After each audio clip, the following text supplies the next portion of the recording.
Olá, seja muito bem-vindo ao Business, o programa de negócios da sua TV, a revista eletrônica que deixa você informado dos assuntos mais importantes da semana. Eu sou Bruno Meyer e vamos aos destaques de hoje. A Americanas segue provocando estrago nos mais variados setores da economia. Quem são os maiores credores da varejista e por que a tempestade da empresa está longe do fim? A Microsoft investe 10 bilhões de dólares na criadora do ChatGPT, uma ferramenta de inteligência artificial. Um dos maiores especialistas de dados e inteligência artificial do Brasil vai responder se o negócio valeu todo esse dinheiro. Não tá fácil para ninguém. O Twitter é processado pela falta de pagamento de aluguel da sede no estado da Califórnia, nos Estados Unidos. O Business revela como vai funcionar o serviço de assinaturas de medicamentos da Amazon e quanto o usuário vai pagar pela comodidade. E a rede Macro está perto do fim no Brasil. O grupo paranaense Mufato anuncia que comprou imóveis da conhecida rede atacadista. Fica ligado, o Business está no ar. E a gente abre a edição do Business dessa semana falando da notícia que toda hora tem uma novidade. Americanas pedem extensão de recuperação judicial nos Estados Unidos. E por que ela fez isso? Para que ela fez isso? A ideia da varejista é blindar os ativos da empresa que existem nos Estados Unidos, assim como feito no Brasil. Em nota, a empresa disse que pede a suspensão de pagamentos a credores, falando que os efeitos de proteção estão assegurados no processo de recuperação judicial no Brasil. E por falar nisso, dessa extensão de recuperação nos Estados Unidos, foi divulgada finalmente a lista de credores da Americanas e o que se vê é uma verdadeira hecatombe no mundo dos negócios. A Americanas, ela deve 41 bilhões e 231 milhões de reais para os mais variados segmentos da indústria nacional e estrangeira. Tem banco, tem gigantes de tecnologia, tem fabricantes de chocolates. Deixa eu mostrar aqui para vocês os mais atingidos os maiores credores aqui da Americanas são os bancos, como anunciados aqui nessa arte, olha.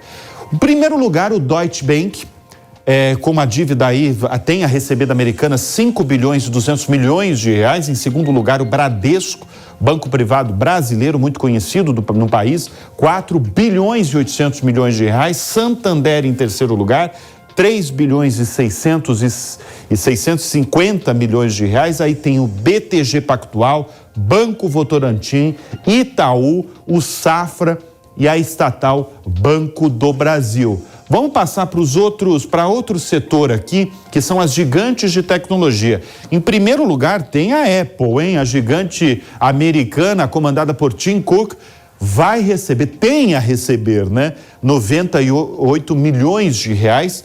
Em segundo lugar, o Google, 94 milhões de reais, e o Face com 11 milhões de reais. A gente vê aí que tem uma série de setores da indústria produtiva que estão na lista de credores da Americanas. Vamos para a próxima arte. Fabricante de chocolates, isso é importantíssimo, né? Quem passa pela Americanas vai lembrar das gôndolas cheias de chocolates, muitas perto das caixas registradoras americanas. A Nestlé tem a receber da Americanas 259 milhões de reais. A Mondelez, 97, e a Hershey's, mais de 16 milhões de reais. Inclusive, uma curiosidade, na recuperação judicial da Americanas, a varejista diz que é a maior do mundo na venda de ovos de Páscoa. Isso ela alegou lá na recuperação judicial. E o último slide aqui, não, são 3 slides, né? Não, tem mais um, fabricante de eletrônicos. Tem a Samsung com mais de 1 bilhão de reais a receber, tem a Semp, tem a LG, a Lenovo e a Dell com mais de 36 milhões de reais. E é bom registrar, gente, que até mesmo essa lista de credores que eu acabei de mostrar para você está tumultuada, porque tem credor que diz que ela não reflete a dívida real. Eu vou dar 2 exemplos, 2 bancos, inclusive, que já questionaram, como o Deutsche Bank e o BV. As últimas horas e a última semana aqui da Americanas foram de muita expectativa e de muita reivindicação, como a gente está acompanhando e a gente vai seguir acompanhando esse caso da Americanas. E ainda falando de Americanas, vamos para a segunda notícia do Business. A Vibra encerra uma parceria com a Americanas em lojas de conveniência. A Americanas encolhe, aliás, numa velocidade que impressiona, porque a varejista, ela recebeu uma notificação da Vibra, que é a ex-BR distribuidora, de que a parceria entre elas, iniciada em fevereiro do ano passado, vai chegar ao fim e imediatamente. Essa joint venture entre as duas, ela tinha um nome muito conhecido por quem frequenta postos de combustíveis.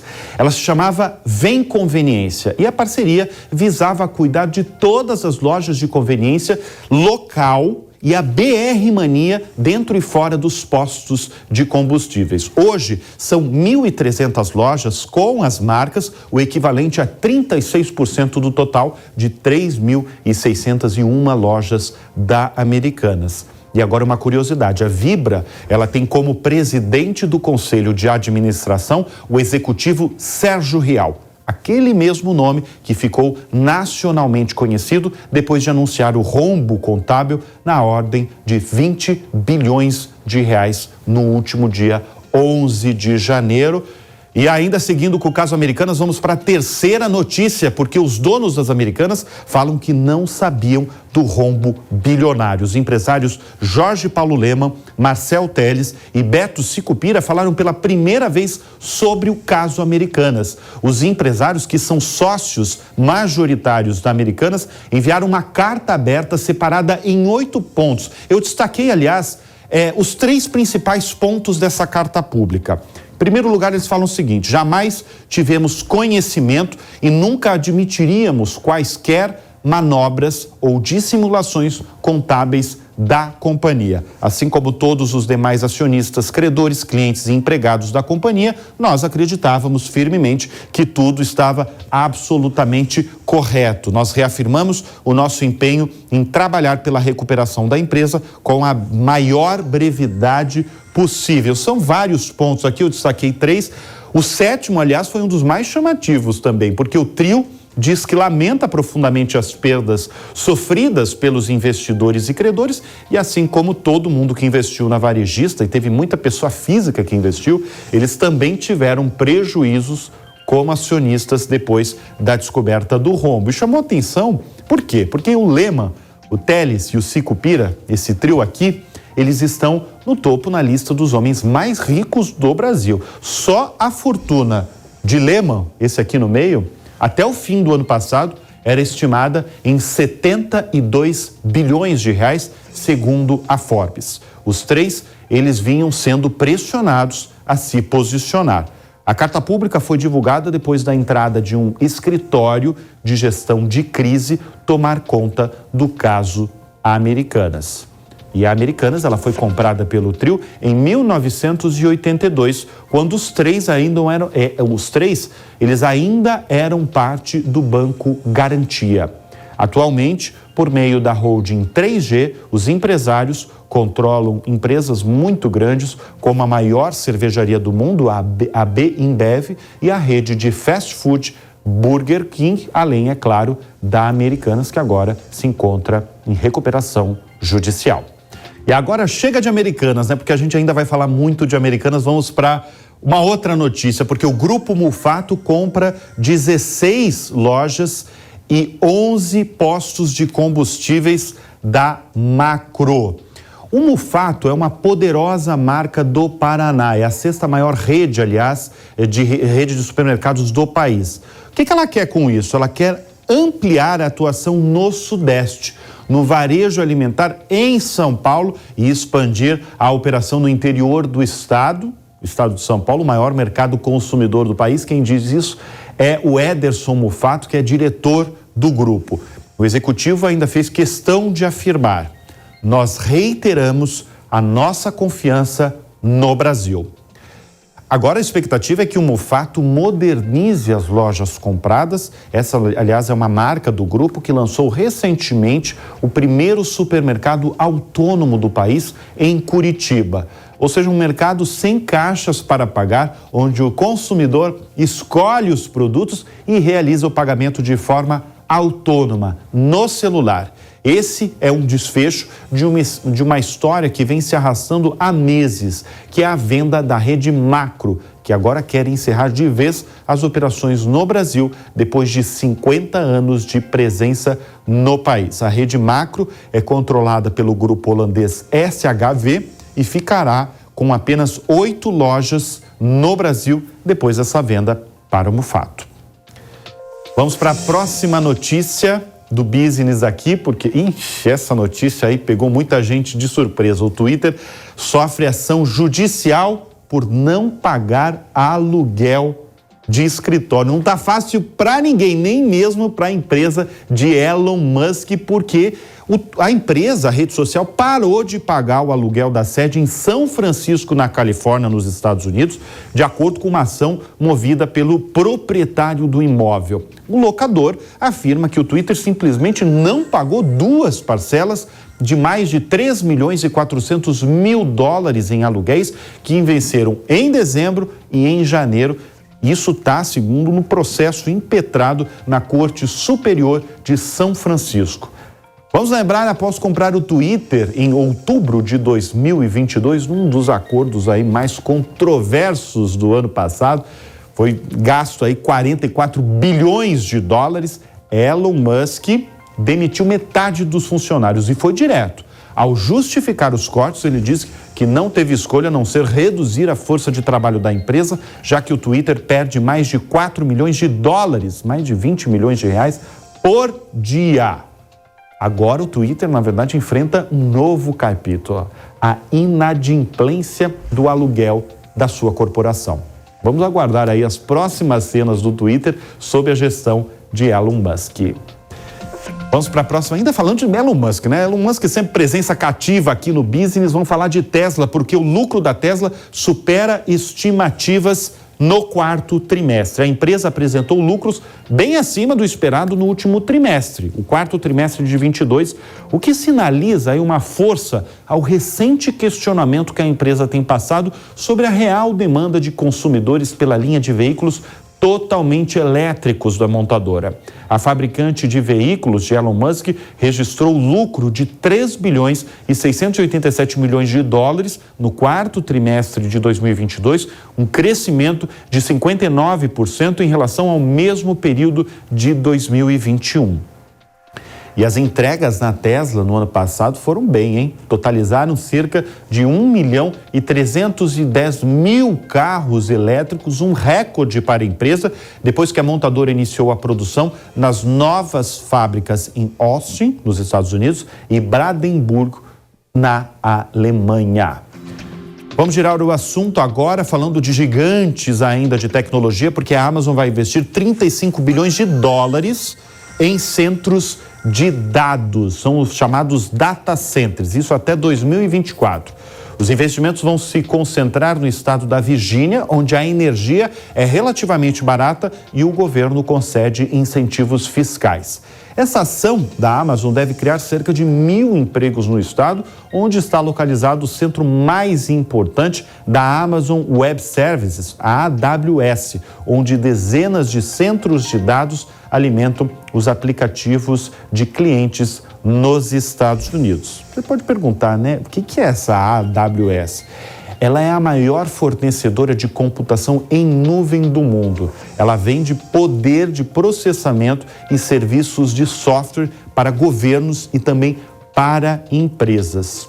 E esse anúncio é uma maneira de a empresa ficar à frente da concorrente Microsoft, que é poderosa também nesse assunto.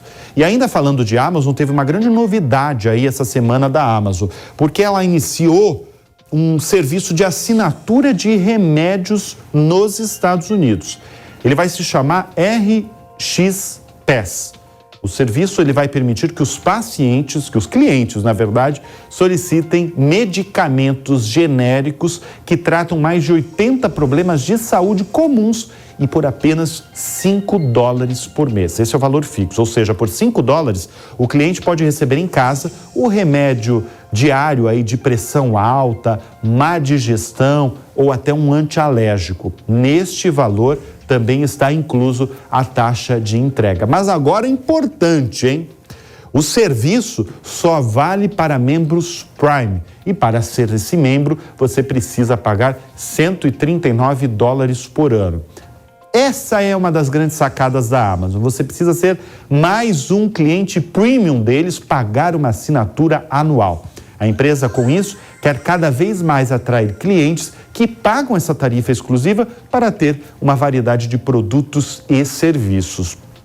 Por enquanto, o serviço de assinatura de medicamentos está disponível apenas nos Estados Unidos. Mas como tudo que envolve a gigante de Jeff Bezos, é provável que isso tenha impacto na indústria global.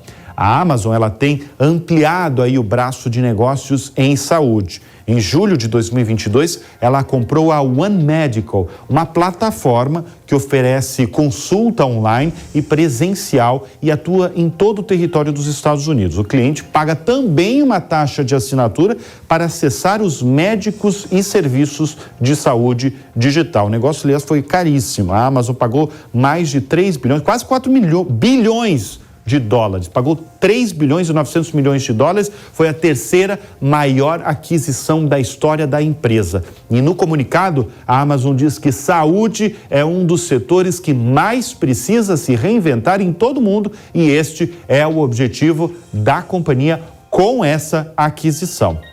É interessante olhar esse movimento da Amazon no setor de saúde, porque ela mexe diretamente com a poderosa indústria farmacêutica em todo o ecossistema de saúde. E se olhar para o Brasil, o mercado de drogarias físicas no país é gigantesco.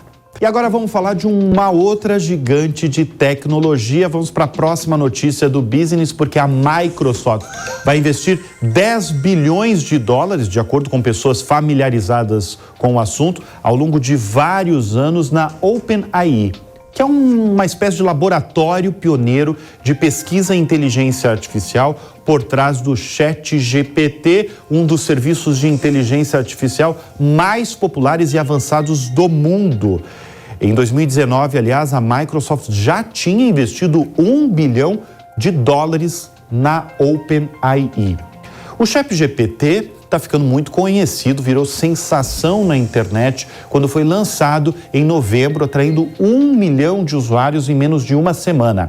A ferramenta tem a capacidade de imitar a forma como as pessoas falam e escrevem e, inclusive, despertou uma certa preocupação aí sobre o potencial de substituir escritores profissionais e também fazer a lição de casa dos alunos. Olha a situação. E eu vou chamar agora o fundador e CEO da Semantics, que é o Leonardo Santos. Tudo bem, Leonardo?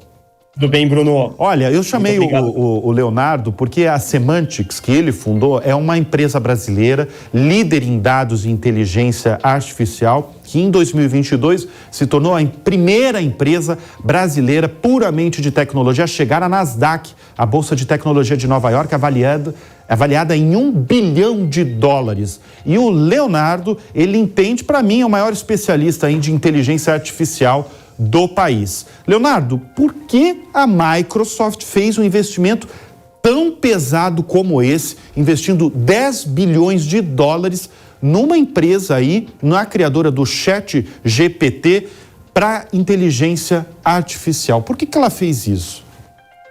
Primeiro, Bruno, a gente precisa refletir sobre o tamanho desse mercado. É um mercado potencial de mais de 10 trilhões de dólares até 2030. Isso é uma corrida do diamante que a gente fala.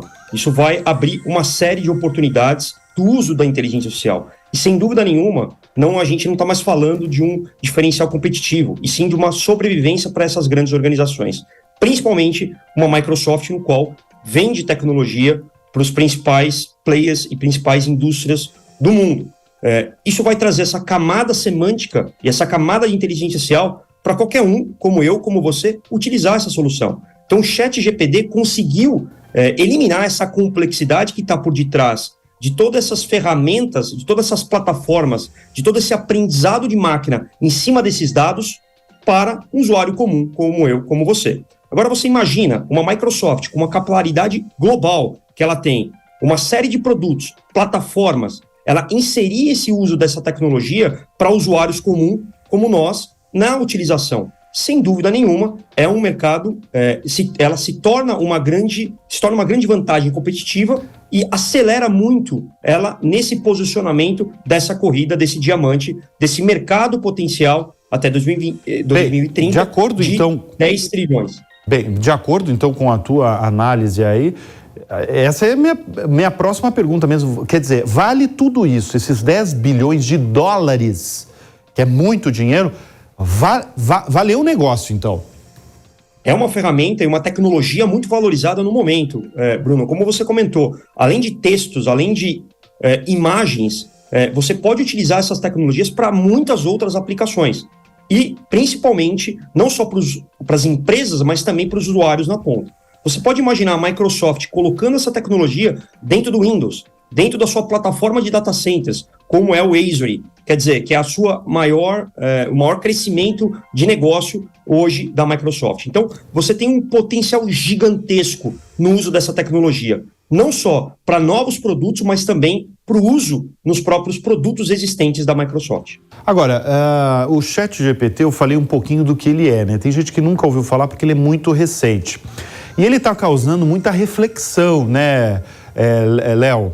E eu sei que você é um pesquisador, além de tudo, você pesquisa novos produtos, novas inovações, quando a gente fala de dados e inteligência artificial. Eu queria saber o que você acha disso. Às vezes, a gente analisando o ChatGPT, que inclusive escreve textos, imita a forma como as pessoas escrevem, é um pouquinho assustador, hein?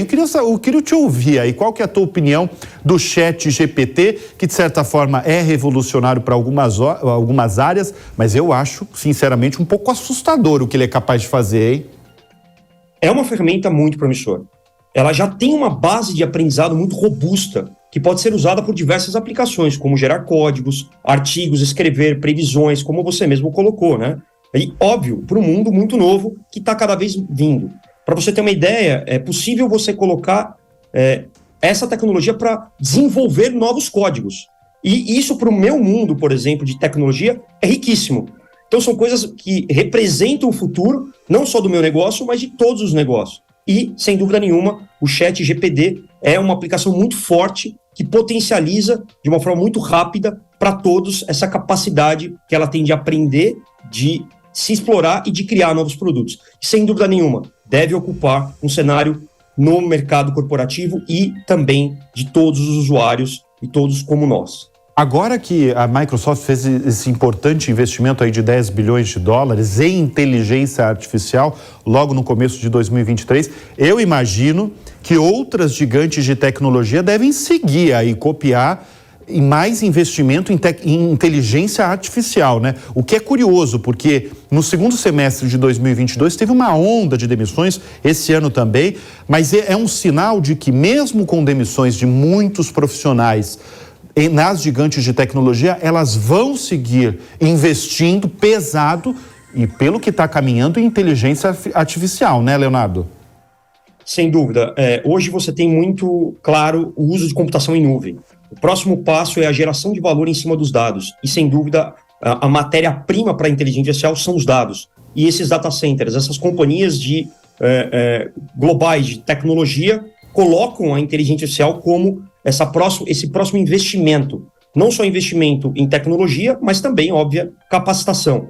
O mundo precisa de pessoas que conheçam essas linguagens, que conheçam o uso desses algoritmos para criar esses diferenciais competitivos. Léo, mais uma vez aí, obrigado pela sua presença aqui no Business, você sempre é bem-vindo aqui. Eu conversei com o Leonardo Santos, fundador e CEO da Semantics, que é líder em inteligência artificial e dados na América Latina. Obrigado, Léo. Bom, e agora eu vou chamar meu amigo Alex Rufo aqui da Máquinas da Pan, da Jovem Pan News, porque ele esteve na Holanda, em Amsterdã, para mostrar todas as novidades da mobilidade urbana no país. É com você, Alex. Mobilidade Amsterdã. Meu caríssimo Bruno Meyer, eu preparei para o Business um especial para mostrar para o seu público a mobilidade em duas grandes capitais que são ícones de emissão zero e também de transporte muito voltado para o cidadão. Amsterdã que é a Veneza aqui do norte da Europa. E diretamente de Londres, eu vou mostrar para você a mobilidade urbana do Reino Unido e também a preocupação do governo inglês com o meio ambiente e saúde do cidadão.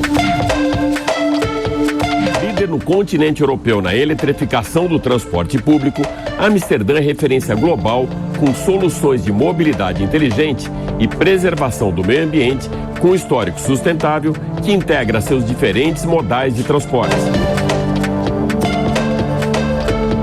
O próprio histórico da cidade, que remonta séculos atrás com moinhos e bicicletas, já mostra o quanto Amsterdã está alinhada com um projeto de emissão zero e preservação do meio ambiente. Os primeiros moinhos surgiram por volta de 1170 como uma espécie de hélice para acompanhar a direção do vento e a partir do século XIII eles passaram a fazer parte da paisagem holandesa. Embora fossem utilizados para moagem de grãos, logo foram adaptados para impulsionar a indústria madeireira.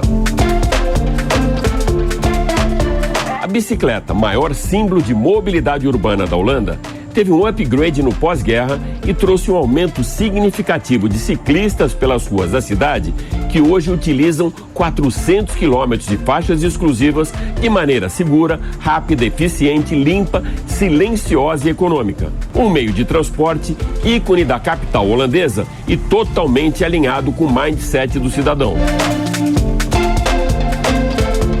E como todos sabem, o inverno aqui em Amsterdã, ou seja, o inverno na Holanda, é extremamente rigoroso. Mas nem isso atrapalha a mobilidade, mesmo das crianças. Dá uma olhada só nisso aqui. Além de proteger os pequenos nos dias mais gelados, nos dias de chuva, os pais saem com suas bicicletas com os filhos pequenos em bikes muito bem protegidas contra as intempéries climáticas para os levarem à escola e seguirem depois para suas atividades do dia a dia.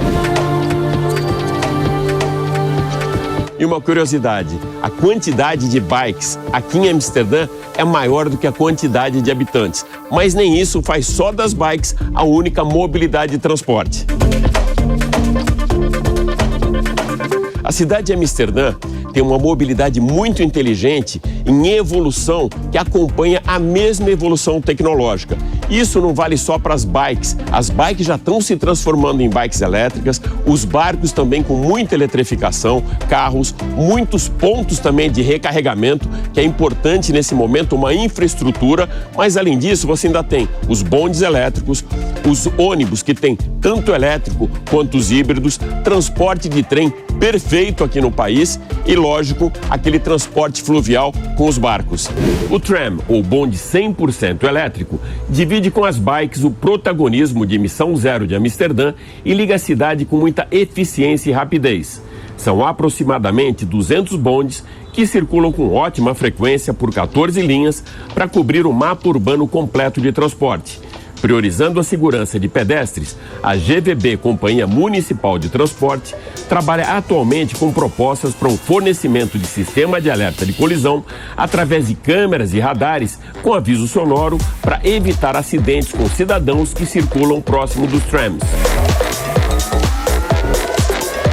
Com uma frota eletrificada e composta por 200 veículos que operam 24 horas por dia, os ônibus extremamente confortáveis e seguros se mostram muito úteis durante o período noturno, quando os bondes não estão em atividade e também para viagens intermunicipais de curta distância. A grande vedete da Veneza do Norte são os barcos que navegam pelos canais da cidade e ao longo do rio Amstel. Os barcos de carga ou de passageiros oferecem transporte totalmente integrado com a mobilidade da cidade e, claro, completam o cartão de visitas de Amsterdã com cenário de pontes, pontos turísticos e energia limpa. E aqui mesmo longe do centro, numa região mais urbana, a gente percebe que os dois modais de transporte convivem muito bem e lado a lado. As bikes e também um carro compacto com carregamento elétrico. com a proibição de veículos movidos a gasolina e diesel a partir de 2030, os carros elétricos vão ocupando cada vez mais espaço em Amsterdã e de forma muito bem estruturada. Com subsídios do governo e aumento da infraestrutura com maior número de pontos de recarga, os veículos elétricos e a hidrogênio devem aumentar a sua circulação pela cidade. Investimentos da iniciativa privada e governamental prevêem a instalação de 20 mil postos de abastecimento nas cidades de North Holland, Flevoland, Utrecht e na região metropolitana daqui de Amsterdã, para se somarem aos 5 mil pontos já existentes. A prefeitura da cidade lançou uma grande novidade, que é a Smart City, a cidade inteligente, onde os próprios cidadãos testam todos os projetos de mobilidade antes de serem colocados em prática. O cidadão holandês testa e o projeto segue adiante ou não. O projeto, que teve início em 2009, cria espaços urbanos integrados com a mobilidade urbana de maneira eficaz e sustentável, tendo como principais estratégias o uso de informações, inputs dos moradores da cidade, inovação e gerenciamento eficiente dos recursos naturais. Próxima parada, a cidade de Rei Charles III. Até já! Ó, eu vou falar agora de um programa que eu tô adorando aqui na Jovem Pan News, que é o Unicorn Hunters. E por que eu gosto tanto? Porque o desafio do programa é encontrar o próximo unicórnio no meio de tantas startups. E no Unicorn Hunters dessa semana nós vamos conhecer a GenePro DX. Eu nunca ouvi falar dessa empresa, esse é o grande barato do programa, porque a gente vai conhecendo um monte de ideias inovadoras. Essa empresa foi idealizada pelo médico doutorado Hernan Gonzalez. A empresa de Hernan desenvolveu um aparelho que aprimora a forma de identificar o câncer na tireoide, algo que até então só era possível através de cirurgia. Unicórnios existem sim. Conheça o dessa semana. Eu fui cirurgião minha vida toda, tratando câncer de tireoide. O principal é a simplicidade e a disponibilidade para democratizar o acesso a testes de alto valor. Você está tentando democratizá-lo porque o custo é de $4 mil. Agora ele vai ter que decidir se ele vai ser um CEO ou um médico. Unicorn Hunters, neste domingo às 5h30, na Jovem Pan News. E agora fica a pergunta, né? Será que o círculo do dinheiro dos jurados vai se convencer de que a GenePro DX, que vocês acabaram de ver um teaser rapidinho, tem potencial para se tornar o próximo unicórnio do mundo? Isso você só vai descobrir neste domingo, às 5h30 da tarde, no próximo episódio de Unicorn Hunters. Portanto, não perca. E com isso eu me despeço de vocês. Dou ponto final no business dessa semana. Muito obrigado sempre pela sua audiência, pela sua confiança. A gente volta na próxima semana. Até lá. Tchau, tchau.